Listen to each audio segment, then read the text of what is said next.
राधे राधे। राधे राधे। मैं आपके सामने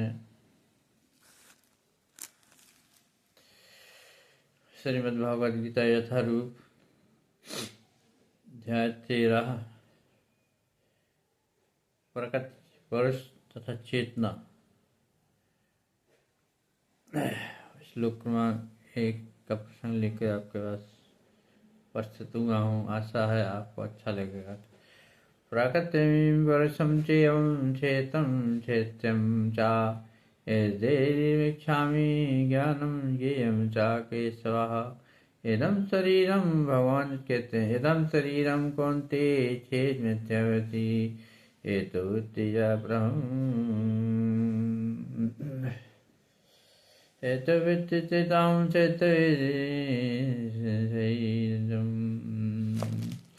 एवं ज्ञेय के विषय में जानने का मैं इच्छुक। ज्ञेय क्या होता है?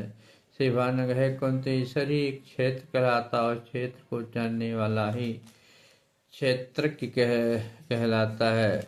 अर्जुन प्रकृति पुरुष क्षेत्र क्षेत्र ज्ञानता ज्ञान के विषय में जानने का इच्छुक था। जब उसने इन सबों के विषय में जानना चाहा तो भगवान कृष्ण ने कहा कि ये शरीर क्षेत्र कहलाता है।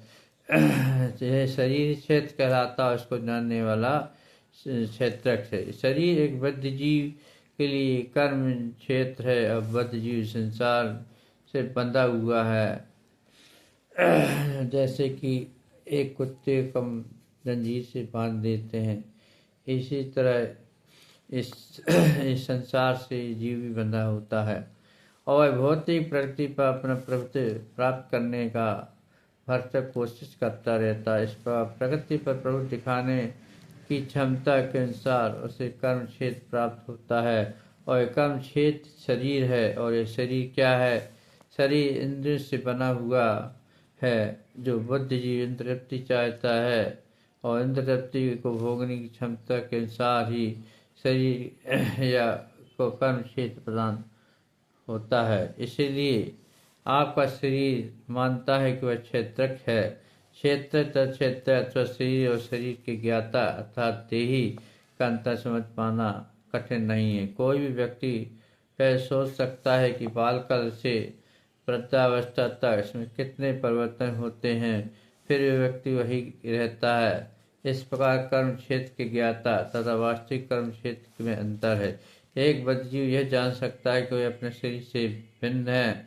प्रारंभ में ही बताया गया है कि रहस्य जीव शरीर के भीतर है और शरीर बालक से किशोर, किशोर से तरुण, तरुण से वृद्ध होता रहता है। मतलब शरीर में परिवर्तन होता रहता है और रूप बदलता रहता है। स्वामी स्पष्ट क्षेत्र है। कभी कभी हम सोचते हैं मैं सुखी हूँ, मैं पुरुष हूँ, मैं स्त्री हूँ, मैं कुत्ता हूँ, मैं बिल्ली हूँ। ये ज्ञात शरीर की उपाधियाँ हैं। शरीर का जिस शरीर ने जैसा रूप पाता है वैसे उसकी उपाधियाँ होती हैं। जैसे कुत्ते का रंग रूप पाया शरीर, वो शरीर कुत्ता कहलाता है। बिल्ली का शरीर पाया तो बिल्ली कहलाता है, उपाधि होती है। लेकिन ज्ञाता शरीर से भिन्न होता है। जो इस शरीर को जानता हो अभिन्न होता है। भले ही हम तरह तरह की वस्तुएं लाएं जैसे कपड़े इत्यादि, लेकिन हम जानते हैं कि हम इन वस्तुओं से भिन्न हैं। इसी पर थोड़ा विचार करने पर हम जान सकते हैं कि हम शरीर से भिन्न हैं। मैं, तुम या अन्य कोई जिसने शरीर को धारण कर रखा है वह क्षेत्र कहलाता है। अर्थात यह कर्म क्षेत्र का ज्ञाता और शरीर क्षेत्र साक्षात कर्म क्षेत्र ही है। भागवत का प्रथम 6 अध्याय में शरीर के ज्ञात जीव तथा जिस शरीर में भगवान को समझ सकता था उसका वर्णन हुआ है।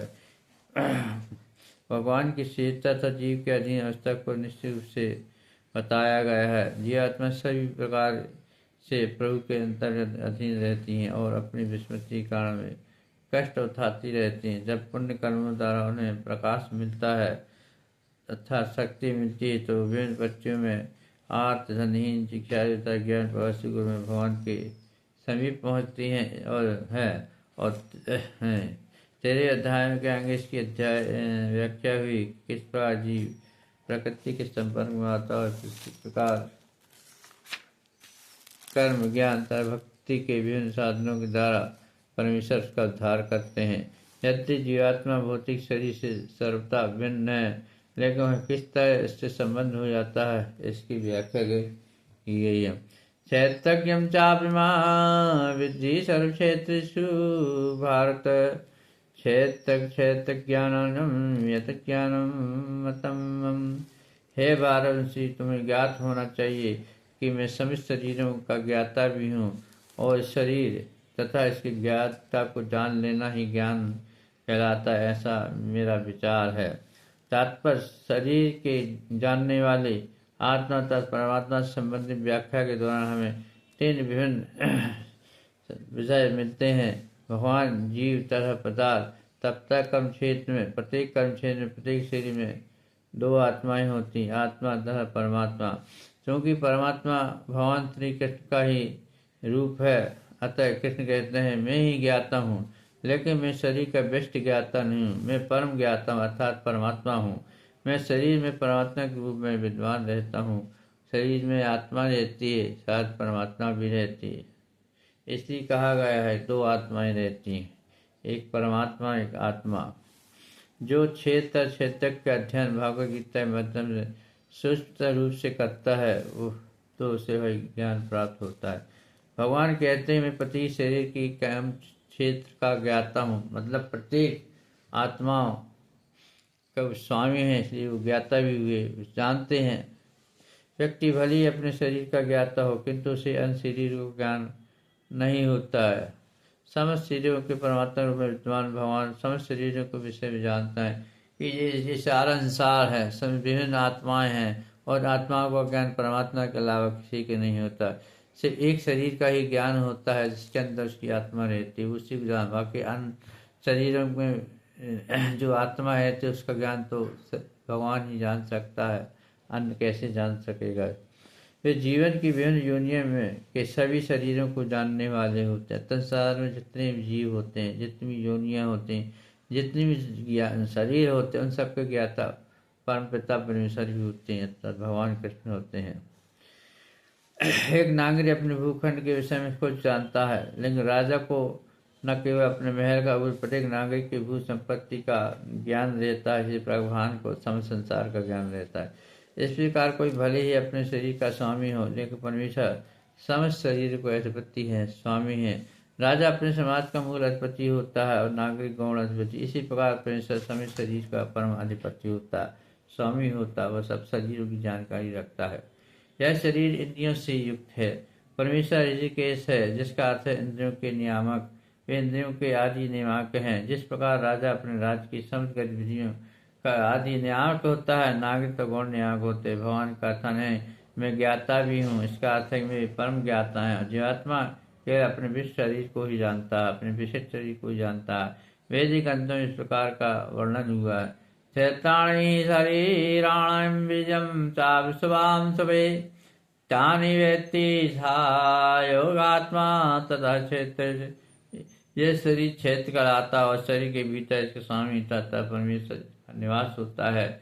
जो शरीर तथा शरीर के स्वामी दोनों को जानने वाला हो, इसीलिए उन्हें समस्त क्षेत्रों का ज्ञाता कहा जाता है।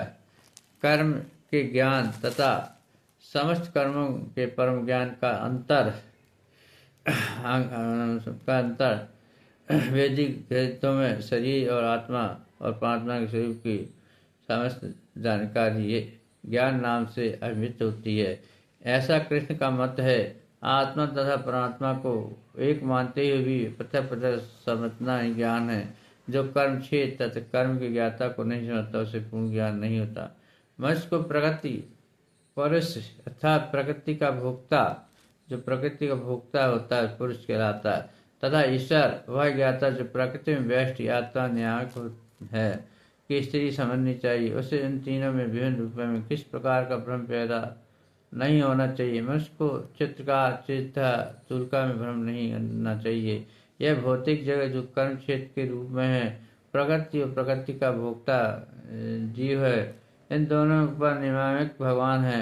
वैदिक भाषा में इस प्रकार कहा गया है, भोक्ता भोक्तम प्रेतम व मात्वा मत्वा सर्वम भोक्तम त्रिवदम ब्रह्मेतत्। ब्रह्म के 3 स्वरूप होते हैं। प्रकृति कर्म क्षेत्र के रूप में ब्रह्म है, तथा जीव भी ब्रह्म है जो भौतिक प्रकृति को अपने नियंत्रण में रखने का करता है, और दोनों का नियामक भी ब्रह्म है, लेकिन वास्तविक नियामक वही होता है। इस अध्याय में बताया गया है कि दोनों ज्ञाताओं में से एक अच्युत है तो दूसरा च्युत, एक श्रेष्ठ है तो दूसरा अधीन है। जो व्यक्ति क्षेत्र के तीनों ज्ञाताओं को एक मान लेता है, भगवान के शब्दों का खंडन करता है, क्योंकि इनका कथन है, मैं भी कर्म क्षेत्र का ज्ञाता हूँ। जो व्यक्ति रस्सी को सर्प सान लेता है वह ज्ञाता नहीं हो सकता है। शरीर कई प्रकार के हो सकते हैं, उनके स्वामी भी भिन्न भिन्न हो सकते हैं, क्योंकि प्रत्येक जीव की अपनी एक निजी सत्ता होती है, जिससे वह प्रकृति पर प्रभुत्व की सामर्थ्य रखता है। अतः शरीर विभिन्न होते हुए भी एक है, लेकिन भगवान सब में परम नियंत्रक के रूप में विद्वान होता है। यहाँ पर शब्द महत्वपूर्ण है, क्योंकि यह समस्त शरीरों का द्योतक है। यह है आत्मा के अतिरिक्त प्रत्येक शरीर में कृष्ण परमात्मा के रूप में रहते हैं, और यहाँ पर कृष्ण स्पष्ट रूप से कहते हैं कि परमात्मा कर्म क्षेत्र अभिष्ट मुक्ता दोनों क्या यहाँ है। तत्क्षेत्रम यज्ञात्रक्षेधिकारित यथा साचायो यात्र भावचे तस्माशु। अब तुम मुझसे यह सब संक्षेप में सुनो कि कर्म क्षेत्र क्या है, किस प्रकार यह बना है, इसमें क्या परिवर्तन होते हैं, कहाँ से कैसा उत्पन्न होता है, कर्म क्षेत्र जानने वाला कौन है, उसका प्रभाव क्या है। भगवान कर्म क्षेत्र की आता है कि स्वाभाविक स्थितियों का वर्णन कर रहे हैं।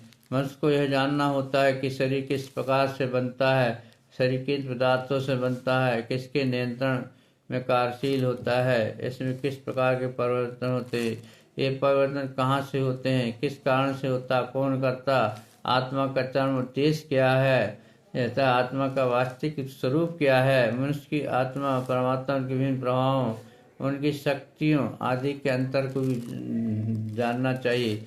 यदि भगवान द्वारा किए गए हैं तो वर्णन के आधार पर भगवद्गीता समझ लें, जान लें कि सारी बातें स्पष्ट हो जाएंगी। लेकिन इसे ध्यान रखना होगा कि प्रत्येक शरीर में वास करने वाला परमात्मा का ही जीव स्वरूप होता है। तो स्वरूप जीव का स्वरूप परमात्मा को जीव स्वरूप न मान बैठे, ऐसा तो सत्पुरुष तथा अथम पुरुष को एक समान बताने वाला होता। राधे राधे। आज का प्रसंग ही विश्राम किया जाता है। कल पुनः आपके सामने श्लोक क्रमांक 5 लेकर प्रस्तुत होऊंगा।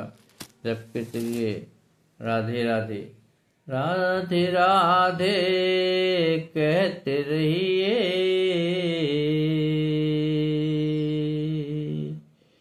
राधे राधे कहते रहिए, राधे राधे कहते रहिए, राधे राधे कहते रहिए, कृष्ण कृष्ण कहते रहिए, क्योंकि वही है स्वामी, वही है स्वामी, वही है स्वामी।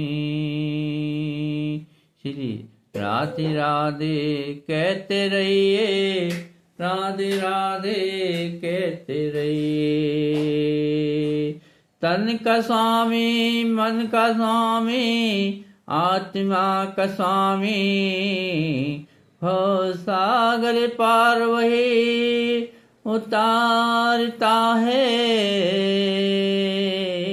वही दया का सागर है, वही कृपा का सागर है। कृष्ण कृष्ण जपते रहिए, राधे राधे कहते रहिए, कृष्ण कृष्ण कहते रहिए, राधे राधे कहते रहिए। वही है स्वामी, वही है दाता, वही कृपालु, वही भगत, वही है ब्रह्मा, वही है विष्णु, वही है शिव, वही है सजना तत्व विनाशक।